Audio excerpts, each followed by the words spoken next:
أعوذ بالله من الشيطان الرجيم. بسم الله الرحمن الرحيم.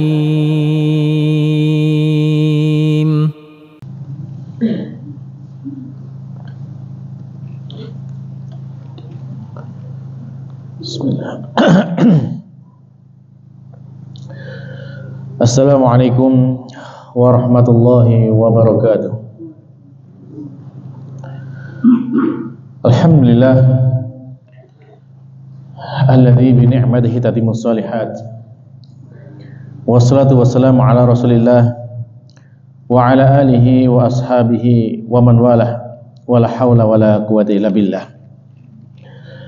Alhamdulillah, masyarul muslimin, jamaah Masjid Babus Salam yang dimuliakan Allah Subhanahu wa taala. Bersyukur kita kepada Allah Subhanahu wa taala di malam hari ini kembali Allah taala mempertemukan kita dalam majelis yang insyaallah dimuliakan oleh Allah taala.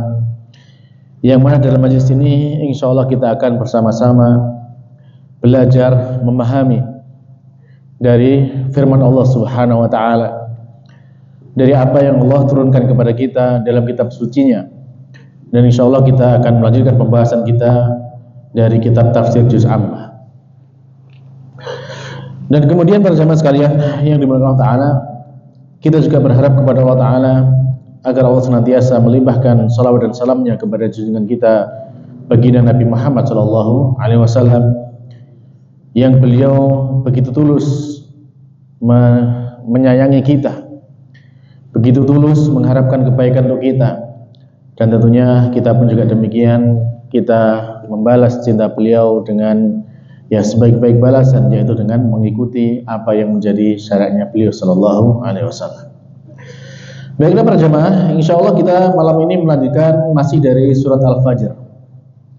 Di pertemuan yang lalu kita sudah membaca tentang tafsir dari firman Allah Subhanahu wa taala ketika Allah taala berfirman, alam tara kaifa fa'ala rabbuka bi'ad Irama dzatil imad allati lam yukhlaq misluha fil bilad. Itu terkait dengan kaum Ad. Wa Tsamud alladzina jabu as-sakhra bil wad. Dan kemudian juga kaum Tsamud, ya, itu juga sudah kita bahas pada pertemuan yang lalu. Maka berikutnya Allah Subhanahu wa taala menyampaikan kepada kita adalah wa fir'auna dzil autad. Jadi maknanya ini wanya adalah masih nyambung dengan sebelumnya, ya. Berarti apakah kamu telah memperhatikan bagaimana Tuhanmu berbuat kepada Fir'aun? Ya. Kita semua pasti mengenal Fir'aun, ya. Yang mana di dalam Al-Qur'an, kalau kita cari kisah terbanyak di dalam Al-Qur'an adalah kisahnya Nabi Musa. Yang mana Nabi Musa itu diutus kepada Fir'aun, berdakwah kepada Fir'aun dan kaumnya di sana. Ada para ulama menyebutkan disebutkan sampai 136 kali Allah menyebutkan tentang kisah Nabi Musa. Ini luar biasa, berbeda dengan Nabi Muhammad. Nabi Muhammad disebut sedikit sekali dalam Al-Quran tentang nama beliau, kan gitu kan. Namun Nabi Musa banyak sekali disebut di dalam Al-Quran. Nah, di antara hikmahnya bahwasanya karena di situ memang banyak pelajaran. Ya, dari kisahnya Nabi Musa dengan Fir'aun ini banyak pelajaran-pelajaran yang bisa kita ambil. Maka dalam ayat ini pun Allah menyatakan kepada kita, apakah kalian tidak memperhatikan bagaimana Tuhanmu berbuat kepada Fir'aun? Ya, coba sekarang kita lihat Fir'aun. Seperti apa sih Fir'aun ini, kan gitu kan? Kenapa kita harus melihat tentang Allah berbuat kepadanya? Tentu kalau kita lihat dalam Al-Quran, kisahnya sangat panjang lebar, banyak gitu kan. Kita ambil sebagian saja dari kisah-kisah yang disebutkan di dalam Al-Quran. Nah, Fir'aun ini, kita tahu dia adalah penguasa Mesir, ya. Penguasa Mesir yang di sana itu dia memiliki kekuasaan yang luar biasa. Ya, kekuasaan yang besar. Nah, Fir'aun ini aslinya dari bangsa Kipti, ya, dari bangsa Kipti yang asli Mesir. Lalu kemudian di sana ada Bani Israel, yang mana dahulu Bani Israel ini dibawa oleh Nabi Yusuf. Ya, ketika Nabi Yusuf menjadi bendahara, ya bendaharanya Al-Aziz yang di Mesir, maka kemudian 12 saudaranya dibawa ke Mesir. Nah, setelah masa kejayaannya Nabi Yusuf, kemudian diteruskan oleh Fir'aun ini, Faraina. Ya, jadi gelarnya Raja Mesir itu Fir'aun. Ya.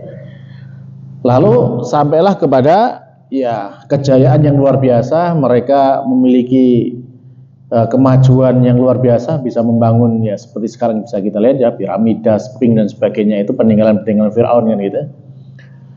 Nah, maka dengan kejayaan yang dimiliki Fir'aun seperti itu, ya, yang mana di dalam surat ini Allah Subhanahu wa taala menyebutkan wa fir'auna dzil autad. Dan Fir'aun yang dia itu memiliki apa maknanya? Pasak-pasak yang besar. Berarti ini maknanya ini dipahami oleh para ulama adalah tentara yang sangat kuat. Jadi pasukannya Fir'aun ini ya luar biasa, tidak tertandingi lah gitu ya. Pasukannya Fir'aun.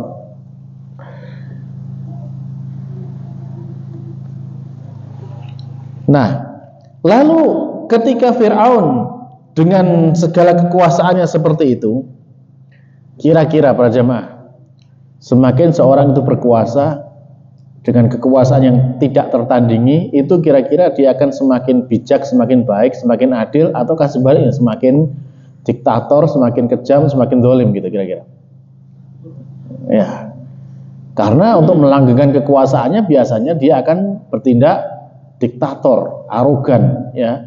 Semua yang tidak setuju atau yang tidak sependapat dengan dia pasti akan ditindas karena dia punya kekuasaan, punya kekuatan. Nah, termasuk yang ditindas di sini adalah bangsa Bani Israel, yang tadi keturunan Nabi Yusuf dan saudaranya itu yang ada di Mesir, mereka tertindas. Nah, hingga kemudian akhirnya Fir'aun ini dengan segala macam kesombongannya, ya, dia berkuasa luar biasa, lalu muncullah ketakutan dalam dirinya bahwasanya nanti itu akan ada yang menghancurkan dia, yang membinasakan kekuasaannya itu. Ya, para ulama menyebutkan bahwasanya ketika Fir'aun membuat instruksi kepada pasukannya itu untuk membunuh semua bayi laki-laki dari kalangan Bani Israel, ya, para ulama menyatakan di antara sebabnya karena ada mimpinya Fir'aun. Fir'aun mimpi bahwasanya akan ada seorang anak laki-laki dari keturunan Bani Israel yang akan menghancurkan kerajaan Fir'aun. Maka Fir'aun membuat titah, semua bayi laki-laki yang lahir di tahun itu harus dibunuh. Adapun perempuannya tidak, kan gitu. Nah, dan termasuk juga di antara kekhawatiran Fir'aun seperti itu bahwasanya Fir'aun punya keyakinan yang dijelaskan para ulama bahwasanya dengan ya berkurangnya kaum laki-laki dari kalangan Bani Israel dan mereka hanya tersisa kaum perempuan saja, kira-kira mereka punya kekuatan nggak nanti untuk melawan Fir'aun? Ya tentunya tidak punya kan gitu. Makanya bayi laki-lakinya dibunuh gitu. Nah, itu diantara penjelasan para ulama terkait dengan mengapa kok kemudian Fir'aun sampai begitu kejamnya membuat peraturan agar bayi laki-laki dari kalangan Bani Israel itu dibunuh. Karena khawatir bahwasanya itu nanti yang akan menghancurkan kekuasaannya. Tapi para jemaah sekalian yang dimuliakan Allah Ta'ala, kira-kira apa yang disampaikan, direncanakan Fir'aun seperti itu berhasil enggak? Ya tentunya Allah Subhanahu wa Ta'ala lebih baik lagi pengaturannya kan gitu ya. Maka di antara bayi yang lahir pada masa itu adalah Nabi Musa alaihissalam. Nabi Musa lahir di masa itu. Sehingga kemudian di dalam surat Toha dijelaskan panjang lebar di sana, ya. Kemudian Fir'aun pun ya karena ibunya ini khawatir dengan keputusan Fir'aun itu, maka kemudian ibunya gelisah, takut. Akhirnya Allah Subhanahu wa taala ya memerintahkan kepada ibunya ini agar ya menghanyutkan bayi Nabi Musa itu ya mengikuti aliran sungai di sana. Dan subhanallah, Fir'aun ini membangun istananya ya di atas sungai itu, sungai Nil, kan gitu kan. Sehingga ketika bayi ini hanyut, maka hanyutnya kemana? Masuk ke istananya Fir'aun. Gitu. Dan ketika masuk di istana Fir'aun, nah ternyata Allah Subhanahu wa taala itu memberikan rasa cinta kepada orang yang melihat kepada bayi Nabi Musa. Termasuk diantaranya adalah istrinya Fir'aun, yaitu Asyah. Sehingga kemudian Asyah minta kepada Fir'aun, jangan dibunuh bayi ini, agar dirawat saja. Bisa jadi nanti memberikan manfaat kepadanya. Kan gitu. Nah, akhirnya Fir'aun nurut sama istrinya. Dan diberilah Nabi Musa dalam istana Fir'aun. Padahal dia adalah kebijakannya adalah membunuh semua bayi, kan gitu kan. Tapi Allah malah mengatur bahwasanya Fir'aun dipelihara di istananya, Nabi Musa dipelihara di istananya Fir'aun. Hingga kemudian ya berjalannya waktu sampailah Nabi Musa ini beranjak dewasa. Dan ketika beranjak dewasa, maka Nabi Musa ini mendapati bahwasanya ada persengketaan atau percekcokan antara kaum Bani Israel dan tentaranya Fir'aun. Yang namanya tentara Fir'aun kan banyak dolimnya, kan gitu kan. Nah, mendapati yang seperti itu, Nabi Musa itu membela kaumnya dari Bani Israel. Dengan cara apa? Dipukul, sekali pukul aja langsung meninggal. Karena ini menunjukkan kuatnya Nabi Musa. Di dalam hadis-hadis yang lain banyak disebutkan, misalkan seperti di Sahih Muslim, misalkan di sana disebutkan bahkan Nabi Musa itu pernah di masa mudanya itu kan tidak pernah mau mandi bareng sama di tempat pemandian umum sama teman-teman yang lain, kan gitu kan. Sehingga sampai dikatakan Nabi Musa ini punya kelainan di kelaminnya, kan gitu. Akhirnya karena Allah untuk menunjukkan itu, nah saat Nabi Musa mandi sendirian gitu kan, bajunya dia taruh di atas batunya lari. Batunya lari membawa bajunya Nabi Musa. Sehingga Nabi Musa mengejar, kelihatan sama teman-temannya, oh ternyata ini enggak normal, tidak ada masalah dengan Nabi Musa. Akhirnya setelah ketangkep dipukullah batu itu, dan batu itu merasa pusing. Itu dikisahkan seperti itu dalam saking kuatnya Nabi Musa. Dan termasuk juga ya dalam Al-Qur'an kan di surat Al-Qasas dikisahkan di sana ketika Nabi Musa sampai di negeri Madian kan, setelah kisah ini ya Nabi Musa memukul, bahkan pernah Nabi Musa itu memukul malaikat maut. Ya, malaikat maut. Jadi ketika para nabi itu kan ketika meninggal, malaikat maut itu menyampaikan dulu, minta izin dulu kepada nabi tersebut apakah sudah bersedia untuk dicabut nyawanya ataukah belum. Nah, sehingga kemudian ketika datang kepada Nabi Musa dan menyampaikan seperti itu, Nabi Musa menganggap nih siapa kok ngomong mau nyabut nyawanya dia, dipukul lah gitu kan. Jadi ceritakan itu sampai terlepas satu matanya malaikat maut gitu kan. Nah, saking kuatnya pukulan Nabi Musa. Nah, walhasil di sini ketika Nabi Musa memukul tentaranya Fir'aun langsung mati. Nah, karena seperti itu akhirnya Fir'aun nggak terima tentaranya dibunuh sama Nabi Musa. Larilah kemudian mau ditangkap Nabi Musa. Maka kemudian Nabi Musa lari sampai ke negeri Madian. Ya, di Madian kemudian di sana ya bertemu dengan dua wanita yang di Al-Qasas ya, panjang lebar di sana. Nah, sampai kemudian tinggal di Madian sampai beberapa tahun. Akhirnya kemudian setelah itu kembali lagi, Allah perintahkan ya dia kembali lagi ke Mesir bersama dengan istrinya, kan dapat salah satu istri dari wanita yang ditemui di Madian. Nah, lalu kemudian ketika dalam perjalanan kembali ke Mesir, di sanalah kemudian di Gunung Tursina Allah Subhanahu wa taala berbicara kepada Nabi Musa. Ya, berbicara kepada Nabi Musa, ya intinya itu ceritakan panjang lebar detail di surat Toha ya, surat Toha. Ya, Allah mengangkat Nabi Musa menjadi nabi dan kemudian diutus untuk ya berdakwah kepada Fir'aun. Ya, karena Fir'aun adalah sudah melampaui batas. Lalu ketika Nabi Musa diutus, maka Nabi Musa pun berkata kepada Allah Subhanahu wa taala, "Qala rabbishrah li sadri wa yassir li amri wahlul 'uqdatam min lisani waj'alni waziran min ahli Haruna akhi ushdud bihi azri wasyriku fi amri.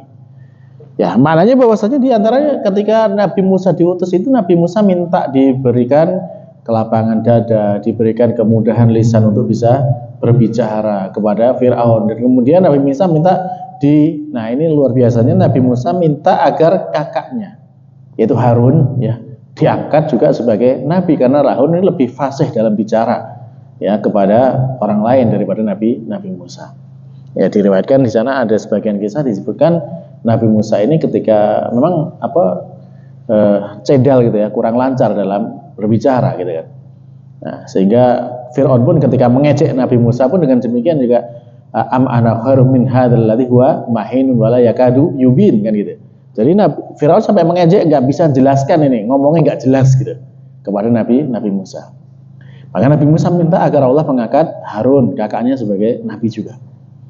Dan Allah pun mengabulkan, lalu kemudian memerintahkan mereka berdua untuk datang kepada Fir'aun. Nah, ketika mereka datang kepada Fir'aun di para jamaah,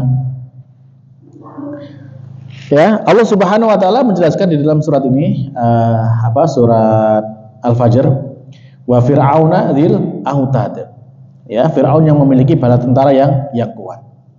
Alladzina taghaw fil bilad, yang mana Fir'aun ini melampaui batas di negeri-negeri. Artinya dia banyak berbuat kezaliman, banyak berbuat penindasan gitu ya. Fa aktsaru fiha al-fasad, maka dia banyak ya berbuat kerusakan di muka bumi ya. Nah, berbuat kerusakan ini maknanya apa? Maknanya secara maknawi bahwasanya kerusakan yang dilakukan adalah dosa. Dosa terbesar adalah dosa syirik. Ya, dosa maksiat terbesar adalah syirik. Yang mana kesyirikan Fir'aun ini bukan lagi menyembah kepada berhala, tapi mengangkat dirinya menjadi Tuhan yang tertinggi. Ana rabbukumul a'la. Jadi dia mengatakan bahwasanya aku adalah Tuhan kalian yang paling tinggi. Surat An-Nazi'at. Fir'aun juga mengatakan ma'alimtu lakum min ilahin ghairi. Aku nggak tahu ada lagi sesembahan bagi kalian kecuali aku, selain diriku. Karena saking hebatnya Fir'aun ya, tidak pernah istilahnya apapun yang diinginkan pasti keturutan gitu. Maka dia mengangkat diri sebagai Tuhan. Tidak ada yang bisa menghalangi kehendaknya. Nah, dengan kerusakan-kerusakan yang ditimbulkan itu, maka itu juga mengakibatkan kerusakan secara fisik ya. Di antaranya tadi ada kezaliman, ada penindasan, ada pembunuhan dan segala macamnya kan, pembunuhan yang bayi laki-laki. Itu akibat apa? Akibat dari kerusakan secara ini maknawi tadi, kerusakan secara perbuatan, secara akidah yang dilakukan oleh Fir'aun. Fa'aktsaru fihal fasad.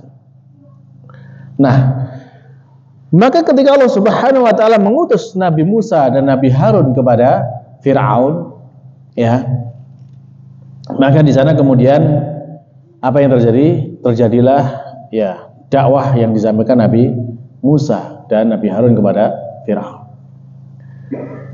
Yang mana tentu bahwasanya Nabi Musa mengajak Fir'aun untuk menyembah kepada Allah Subhanahu wa taala. Kalau kita lihat misalkan di dalam surat Toha, itu panjang ya dialognya antara Nabi Musa dan Fir'aun.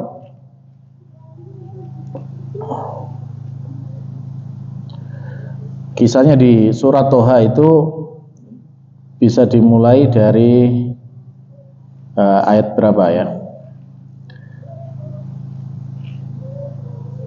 Ya, dari ayat 11 ya. Di ayat 11 itu panjang kisahnya sampai kemudian ya kita sekarang sampai kepada kisah ketika Fir'aun berdakwah kepada Nabi Musa berdakwah kepada Fir'aun. Ya. Lalu kemudian ketika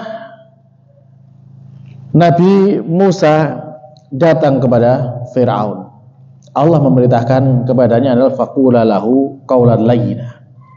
Maka katakanlah oleh kalian berdua, yaitu Nabi Musa dan Nabi Harun, agar berkata kepada Firaun dengan qaulan layyina, ucapan yang lembut.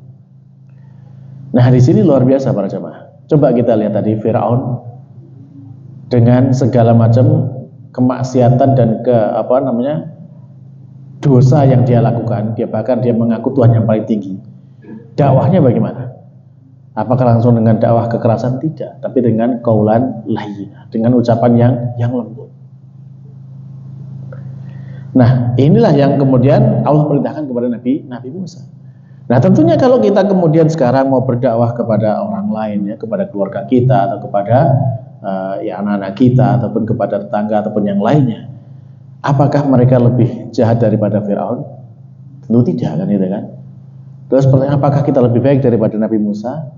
Juga tentu tidak.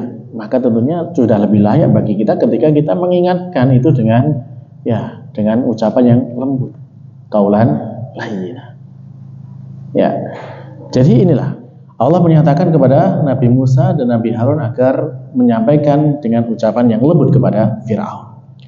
Tujuannya apa? La'allahu yatadzakkaru au yakhsha, supaya dia itu menjadi ingat atau menjadi takut kepada Allah Subhanahu wa taala, kan itu. Lalu kemudian para jamaah, ketika Allah sudah memberitakan seperti itu, Nabi Musa sempat merasa takut ya, karena dia telah membunuh tentaranya Firaun, dan kemudian Allah menyatakan nggak usah takut gitu kan, karena Allah akan bersamanya dan Allah mendengar, dan juga kemudian Allah melihat tentang bagaimana dakwah yang dilakukan oleh Nabi Musa kepada Firaun. Nah, ketika bertemu, maka Nabi Musa pun mengatakan kepada Firaun, ya, Nabi Musa mengatakan fa'arsil ma'ana bani Israel. Ya, dia mengenalkan diri.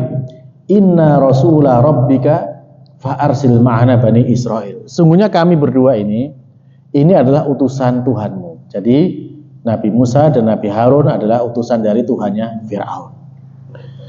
Apa yang diminta? Fa'arsil ma'ana bani Israel. Sudah, lepaskan Bani Israel itu. Karena Bani Israel disiksa sama Firaun, dijadikan budak di sana, kan gitu kan. Maka diminta untuk dilepaskan. Biarkan mereka bersama dengan Nabi Musa dan Nabi Harun. Wala tu'adzibhum, jangan kalian siksa mereka.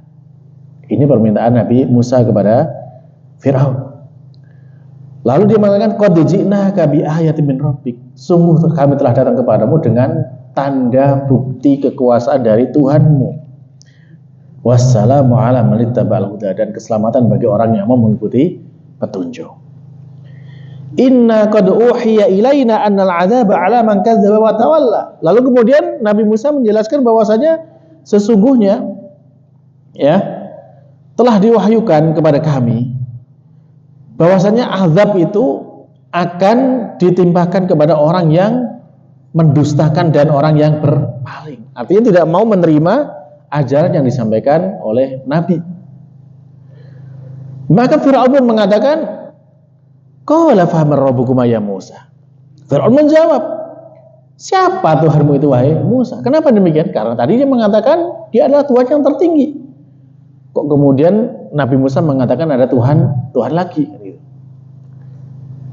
Maka Nabi Musa menjelaskan bahwasanya qala Rabbuna alladzi a'ta kulla syai'in khalqahu tsumma hada.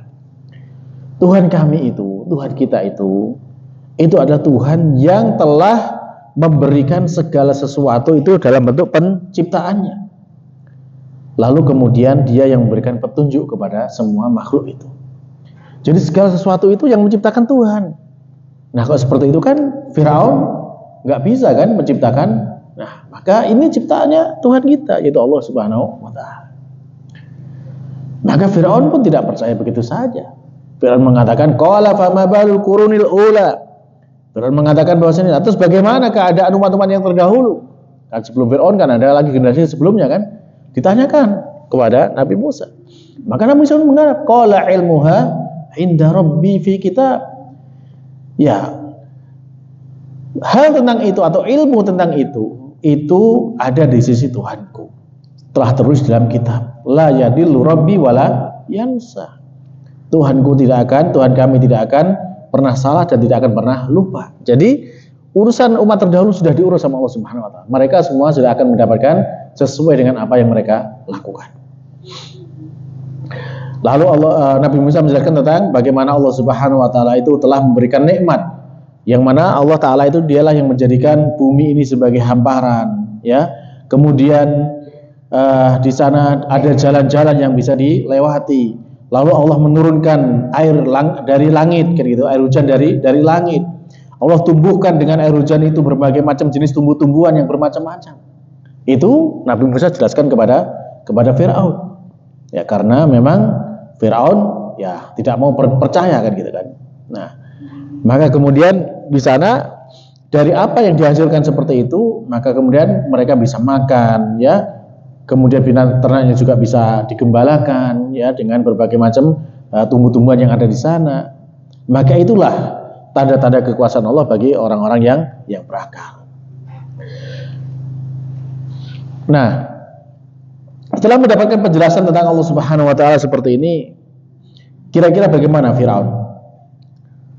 Firaun tetap tidak mau menerima. Ditunjukkan lagi buktinya. Walaqad araynahu ayatina kullaha fakadzdzaba wa aba. Dan sungguh kami telah perlihatkan kepada Firaun bukti-bukti tanda-tanda kekuasaan kami semuanya, maka ia mendustakan dan enggan menerimanya. Di antaranya ya kekuasaannya yaitu Nabi Musa memiliki tongkat yang bisa berubah menjadi ular, kemudian tangannya bisa keluar bercahaya, kemudian nanti ada 9 tanda itu yang Allah berikan. Nah, lalu kemudian ketika didatangkan bukti seperti itu, Fir'aun pun tidak langsung percaya. Dia mengatakan bahwasanya qala ajitana litukhrijana min ardina bi sihrika ya Musa. Kata Fir'aun, Musa, kamu ini nggak datang kepadaku, melainkan hanya untuk mengusir kami dari negeri kami ini. Dengan apa? Kamu bawa sihir itu. Jadi tongkatnya berubah jadi ular itu dikatakan sihir, tangannya percaya dikatakan sihir, gitu kan? Itu kata Fir'aun. Lalu kemudian Fir'aun pun mengatakan bahwa sudah kami akan datangkan sihir seperti itu. Ayo sudah, sekarang diadu. Kamu tentukan, ya, tentukan antara kita dan kamu satu tempat yang kita sepakati, tidak boleh kita mengingkari itu, kita kumpul di sana dan kita tunjukkan siapa yang lebih kuat. Maka Nabi Musa pun mengatakan bahwasanya Nabi Musa memilih qala mau'idukum yaumuz zinah wa ayu syarrun nasu duha. Jadi dipilih hari perayaan mereka. Di saat dari perayaan kemudian dikumpulkanlah semua manusia di waktu duha pada saat itu. Sepakat semuanya datang. Maka Fir'aun pun mengumpulkan pasukan tukang sihirnya. Ya, Fir'aun mengumpulkan pasukan tukang sihirnya. Lalu mereka datang. Ketika datang, Nabi Musa masih menasihati mereka. Diberikan nasihat kepada mereka. Wailakum la taftaru 'ala Allahi kadziba fa yuskhitakum bi'adzab. Celaka kalian, janganlah kalian membuat kedustaan kepada Allah Subhanahu wa taala sehingga kemudian kalian akan binasa diazab oleh Allah Subhanahu wa taala. Wa qad khaba man iftara, dan sungguh ya telah merugi orang-orang yang mengadakan kedustaan. Nah, ini akan tapi kemudian ketika mendapati ajakan seperti itu, mereka kemudian berselisih, para tukang sihir itu berselisih, tapi sembunyi-sembunyi gitu kan. Ya mungkin dia benar, yang lainnya mungkin mengatakan wah ini nggak mungkin, ya. Tetap aja melawan kan gitu kan. Nah, akhirnya kemudian mereka diputuskan bahwasanya mereka mengatakan mereka berdua ini, yaitu Nabi Musa dan Nabi Harun itu adalah dua tukang sihir yang ingin mengusir kalian dari negeri kalian dengan sihir yang mereka miliki. Ya, lalu kemudian mereka pun bersepakat bahwasanya ini harus dilawan. Fajmi'u kaidakum sum'atu sofa. Ayo, udah kumpulkan ya kekuatan yang kalian miliki. Ya, himpun segala sihir yang mereka miliki, kan itu. Lalu datang dengan berbaris yang rapi. Dan mereka menyatakan waqad aflahal yauma man ista'la. Sungguh pada hari ini akan menang orang-orang yang tinggi. Artinya mereka menganggap mereka lebih tinggi. Akhirnya apa? Ya, mereka menantang Musa. Wahai Musa, kamu yang lempar dulu atau kami yang lempar lebih dahuluan? Jadi sihirnya dimulai siapa yang duluan. Maka Nabi Musa mengatakan bahkan kalian duluan. Maka kemudian mereka pun melemparkan tali-tali sehingga menjadi dikhayalkan seakan menjadi ular. Ya. Lalu Nabi Musa sempat merasa takut gitu kan, muncul rasa takut dalam diri Nabi Musa. Wah, ini banyak sekali ularnya kan gitu kan, karena mereka tukang sihir banyak. Nah, bagaimana kalau diserang? Maka Allah menghibur, menyatakan kepada Nabi Musa, Qulna la takhaf, innaka antal a'la. Kami katakan, janganlah kamu takut, sungguhnya engkau adalah yang lebih tinggi, lebih unggul daripada mereka. Allah perintahkan wa alqi ma fi yaminika taqaf ma sana'u, dan lebarkanlah apa yang di tanganmu itu, maka itu akan mengalahkan apa yang mereka perbuat, akan menelan apa yang mereka perbuat. Inna mas'aduka itu sahir, apa yang mereka lakukan itu hanya tipu daya tukang sihir. Wala yuflihu sahiru haitsu ata, dan tukang sihir tidak akan pernah menang dari manapun datangnya. Nah, ini juga pelajaran penting buat kita para jemaah ya. Sihir itu ternyata tidak menakutkan.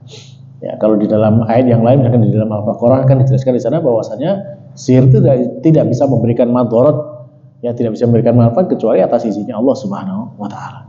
Jadi kalau nggak mengizinkan, nggak ada manfaatnya sihir itu.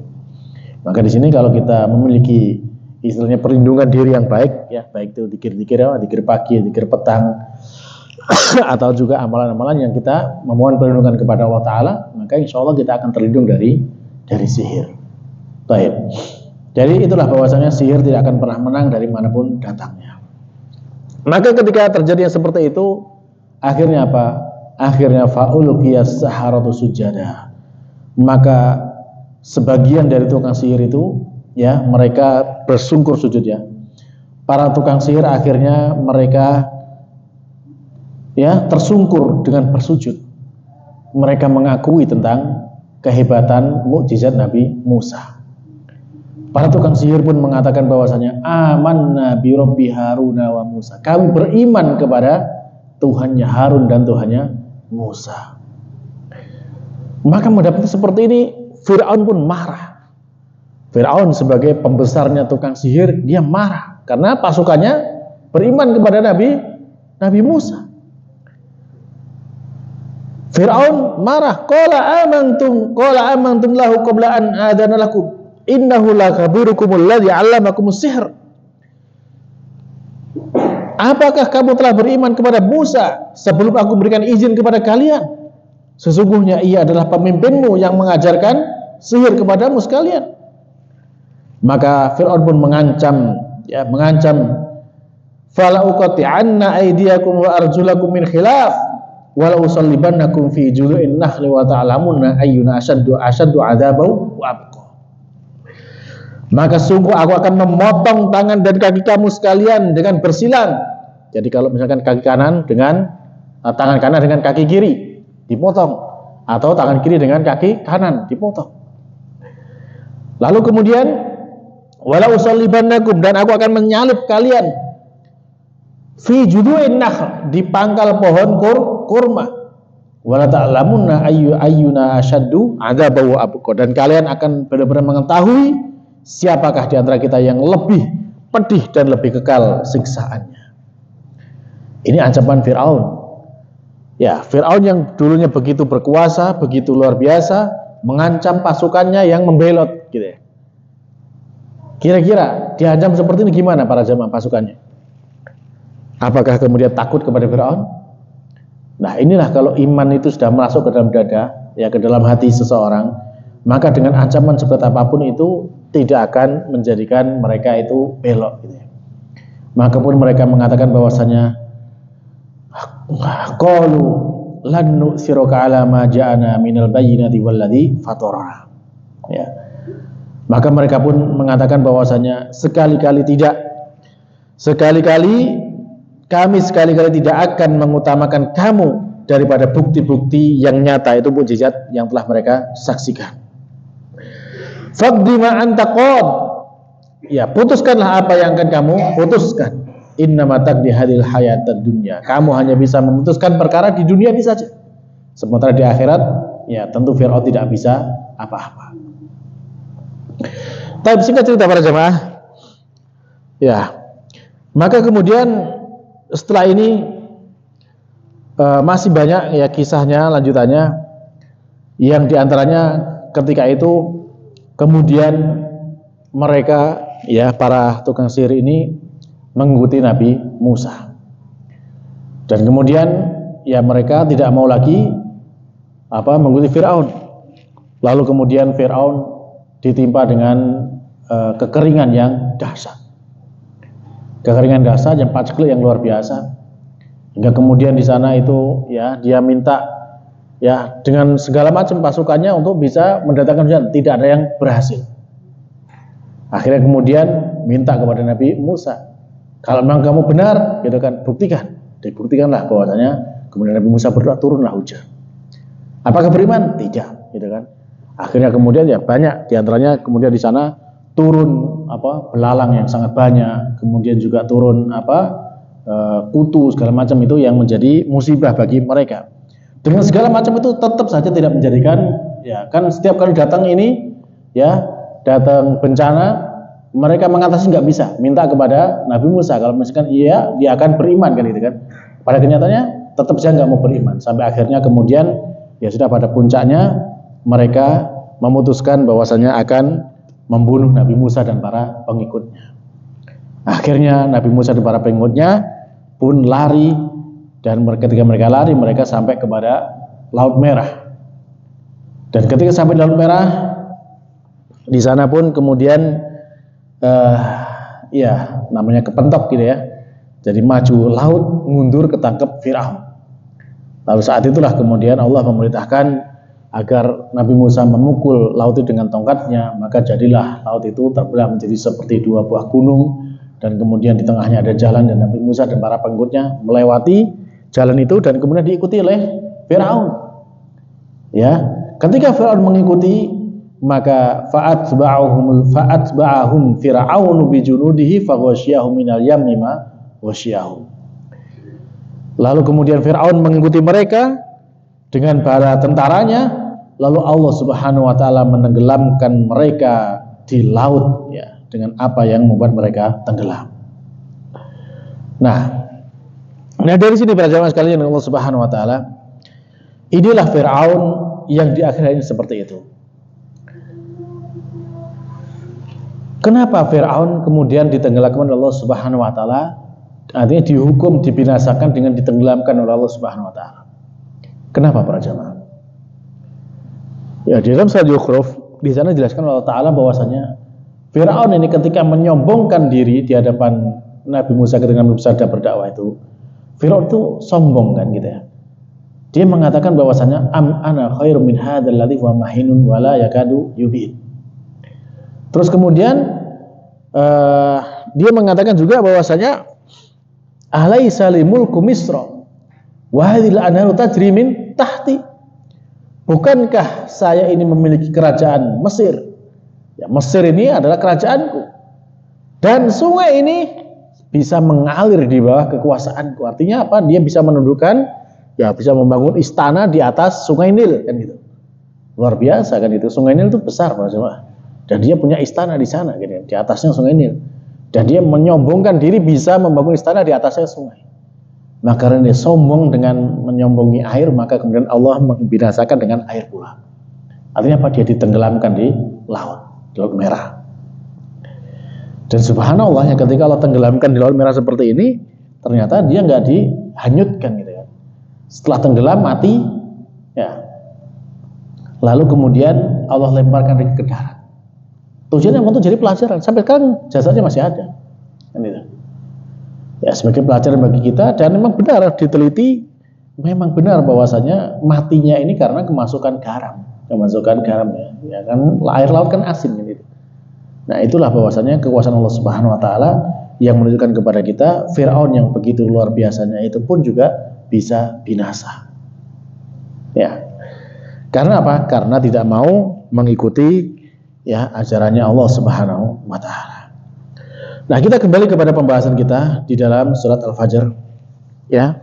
Ketika Allah menanyakan, apakah kalian tidak memperhatikan bagaimana Tuhan berbuat kepada Firaun? Ya, maka itulah bahwasanya Firaun yang melakukan kejahatan yang luar biasa, maka Allah binasakannya. Lalu Allah jelaskan dalam surat ini, surat Al-Fajr, fasabba alaihim rabbuka sauta adzab. Nah, di sini setelah Allah jelaskan tentang kisahnya 'Ad, kisahnya Samud, dan kisahnya Fir'aun yang mereka itu sama-sama membangkang dan melampaui batas, maka Allah menimpakan kepada mereka, ya, fasabba alaihim rabb, maka menimpakan kepada mereka Tuhan sauta adzab, tongkat siksaan. Yang artinya ketika Allah menggunakan fasabba, itu dituang. Dituang itu artinya apa? Dituang itu dari atas ke bawah gitu. Kita bisa lihat kemarin ya kisahnya kaum 'Ad dihukum dengan apa? Awan gelap yang datang kemudian mendatangkan ya angin selama 8 malam 7 hari berturut-turut menjadikan mereka hancur binasa kan gitu kan. Itu kan dari langit. Tuang. Lalu kemudian kaum Samud diberikan suara yang keras menggelegar hingga menjadikan mereka pecah gitu kan. Lalu demikian juga sekarang Firaun ya ditenggelamkan di laut gitu. Nah, ini adalah termasuk hukuman yang Allah timpakan kepada mereka. Sauta azab. Nah, biasanya kalau kita dari zaman dulu ya, pendidikan kita zaman dulu, sebagai bentuk pendidikan itu kan ketika seorang anak dididik itu kan ada cemeti atau tongkat bagi seorang guru kan untuk memegang sebagai bentuk pendidikan kan gitu. Nah, ketika ada yang nggak nurut maka dihukum dengan itu. Nah, di sini Allah gunakan kata sauta adzab, ya, tongkat siksaan ini. Yang mana tentunya bahwasanya siksaan Allah Subhanahu jauh lebih berat daripada siksaan yang dirasakan oleh manusia kan, dilakukan oleh manusia. Maka inilah bahwasanya Allah menghukum dengan membinasakan mereka semuanya.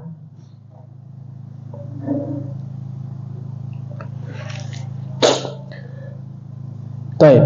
Lalu kemudian Allah menutup di dalam kisah-kisah ini dengan inna rabbaka labil mirsad. Sungguh Tuhanmu itu ya benar-benar mengawasi. Jadi mirsad itu selalu mengawasi. Nah, dari ayat ini saja para jamaah, ketika kita melihat Allah itu senantiasa mengawasi kita, apakah kemudian kita merasa aman dari hukumannya Allah Ta'ala? Apakah masih kita merasa aman dari siksaan Allah Ta'ala? Tentu tidak. Allah senantiasa mengawasi gerak-gerik kita, perbuatan kita. Besar maupun kecil yang kita lakukan itu diawasi oleh Allah Subhanahu wa taala. Ketika Allah menyatakan di sini inna rabbaka labil mirsad, sungguh Tuhanmu itu benar-benar mengawasi. Secara konteks ayat, maka ini Allah berbicara kepada Nabi Muhammad SAW. Dan demikian juga kepada semua yang membaca ayat ini. Jadi kalau kita membaca ayat ini, Allah ingatkan, ingatlah ya, Allah mengawasi kalian. Ya, segala perbuatanmu diawasi oleh Allah Subhanahu wa taala. Kenapa Allah menjelaskan demikian? Ya, Allah menjelaskan demikian supaya apa? Supaya kita tidak sampai kebablasan, tidak melampaui batas, tidak merasa sombong, tidak berbuat ya kemaksiatan, kezaliman kepada orang lain.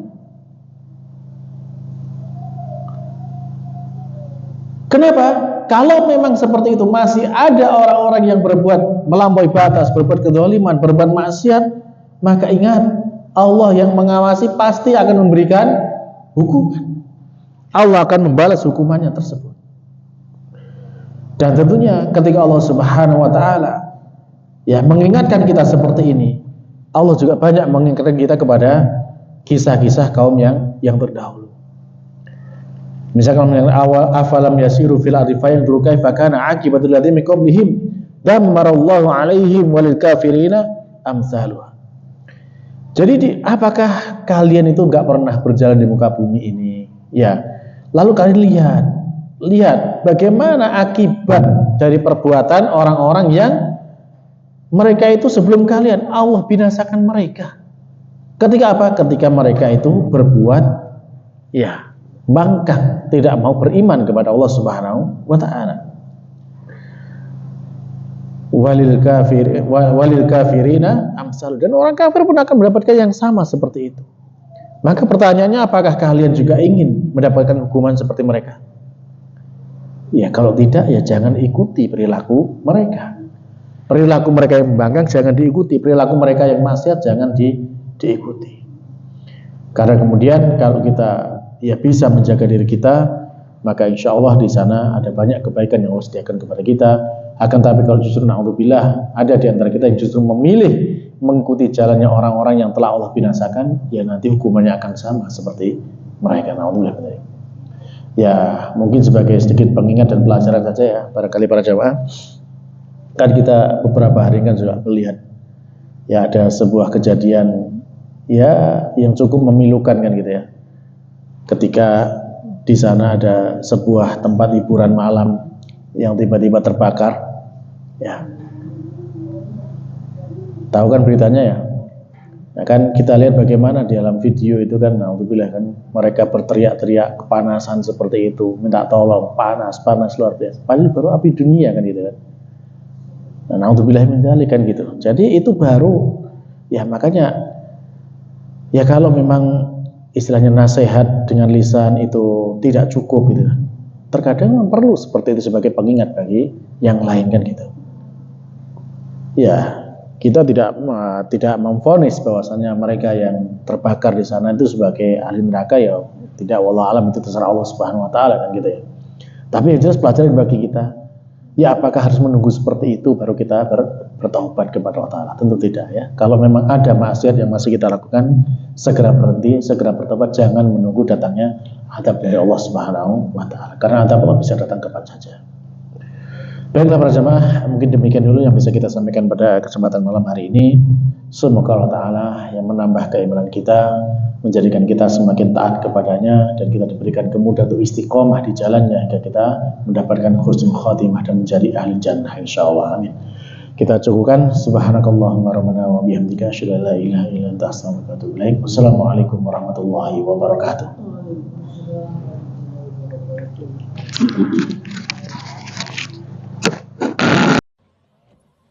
لئن شكرتم لأزيدنكم